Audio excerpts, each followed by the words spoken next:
Assalamualaikum warahmatullahi wabarakatuh. Perkenalkan nama saya Bang Rizal Gabi. Di sini saya akan menjelaskan mengenai analisis keputusan investasi saham dengan pendekatan net present value pada PT Bikuta Saham Tbk untuk memenuhi tugas ujian tengah semester manajemen keuangan 2.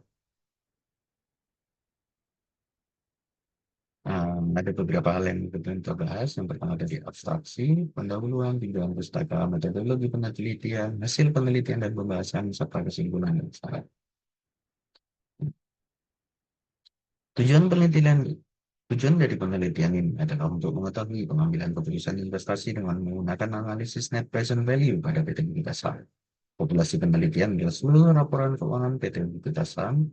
Adapun sampel dalam penelitian ini laporan keuangan tahun 2021 sampai 2023. Teknik pengumpulan data menggunakan dokumentasi, analisis menggunakan pendekatan NPV. Hasil penelitian menunjukkan bahwa dengan metode NPV menghasilkan NPV lebih dari yang bersama dengan kosong atau positif, sehingga PT Bukit Saham layak untuk diberikan nilai tambah bagi investor di masa yang akan datang. Investasi sendiri merupakan penanaman dana yang dilakukan oleh suatu perusahaan ke dalam suatu aset aktiva dengan harapan memperoleh pendapatan di masa yang akan datang. Investasi pada umumnya dibagi menjadi dua kategori, yaitu investasi pada aktiva non-real dan investasi pada aktiva real. Investasi pada aktiva non-real dilakukan di pasar uang yang mencakup instrumen seperti sertifikat deposito, commercial paper, surat berharga pasar uang. Nah, lalu investasi ini juga dapat dilakukan di pasar modal melalui instrumen seperti saham, obligasi, waran, dan opsi.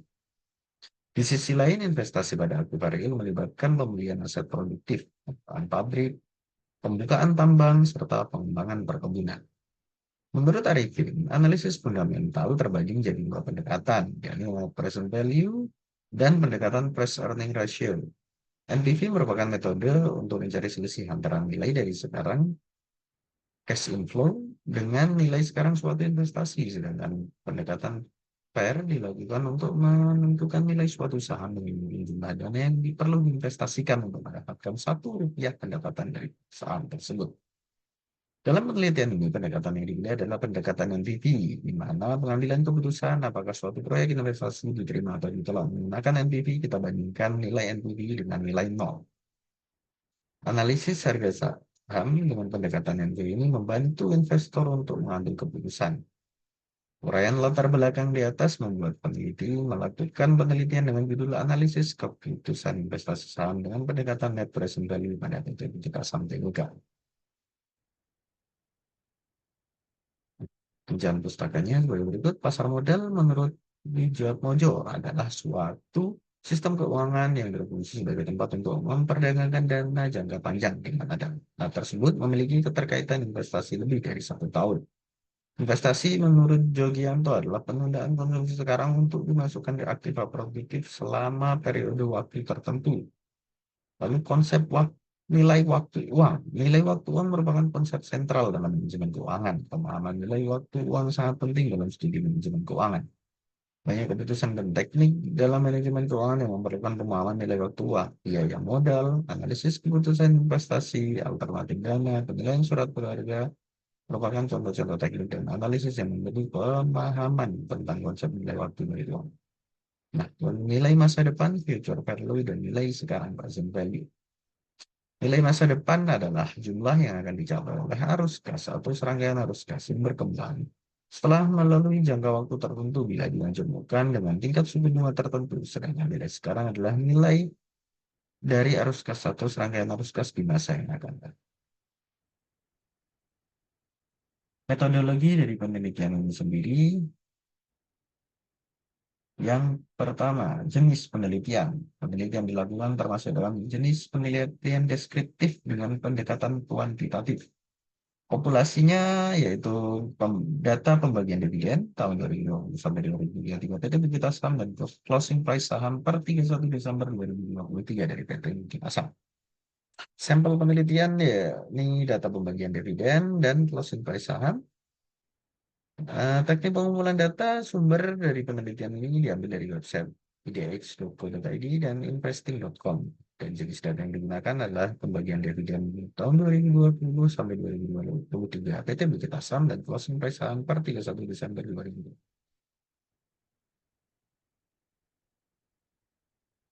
Metode penelitian, teknik analisis data yang digunakan adalah analisis kuantitatif, yaitu analisis yang didasarkan pada data yang dapat dihitung. Adapun yang harus dilakukan untuk menilai harga saham dengan pendekatan metode MPV adalah sebagaimana berikut. Di mana investasi awal harus kas bersih, diskon rate, jangka waktu. Bila menghasilkan NPV lebih dari nol, maka dinyatakan diterima. Arus kas proyek menghasilkan keuntungan yang akan dinikmati oleh pemegang saham. Nah, jadi perusahaan mengambil proyek dengan NPV positif, maka harga saham akan naik, yang berarti kesejahteraan pemegang saham akan meningkat.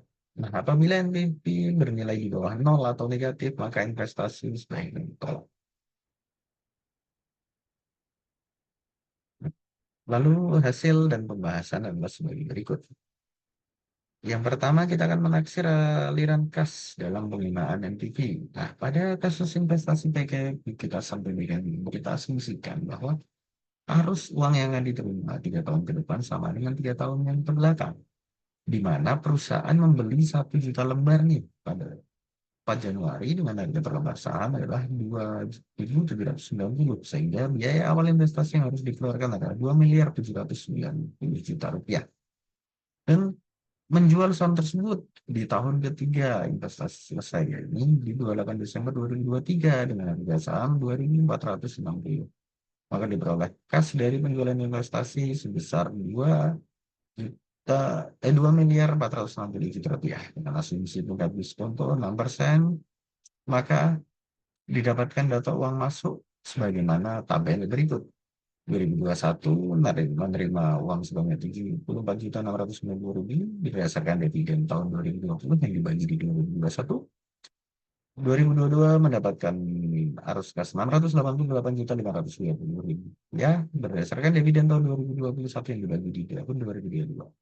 Tahun 2023 didapatkan angka 3.554.050.000 didasarkan dari dividen tahun 2022 yang dibagikan di tahun 2023 serta penjualan saham pada tanggal 28 Desember 2023. Nah, lalu penerapan metode NPV sehingga total penerimaan investasi yang ada adalah 4.717.260.000 dan dihitung dengan rumus menghasilkan net present value yang masih bernilai positif 873.567.257 rupiah. Nah, sehingga dalam kasus ini total present value dari semua arus kas menghasilkan nilai yang positif, sehingga NPV lebih dari nol. Maka investasi sebaiknya diterima karena memberikan nilai tambah untuk investor di masa yang akan datang. Namun kita tidak bisa hanya saja. Ada saran dari penulis untuk terkait penelitian yang dijelaskan. Di mana pastikan bahwa diskon yang digunakan 6% sudah mencerminkan resiko investasi dan tingkat pengembalian yang diharapkan dari investor. Nah, selain angka-angka yang dihitung, perlu juga mempertimbangkan faktor eksternal ya, seperti kondisi ekonomi, kebijakan pemerintah, tren industri, yang dapat memengaruhi kinerja perusahaan ke depannya. Nah, selain itu juga dapat menggunakan metode evaluasi investasi lainnya seperti accounting rate of return, payback period, profitability index, internal rate of return untuk mendapatkan perspektif tambahan tentang kelayakan dari investasi. Sekian dari saya. Apabila banyak salah, memaafkan. Wassalamualaikum warahmatullahi wabarakatuh.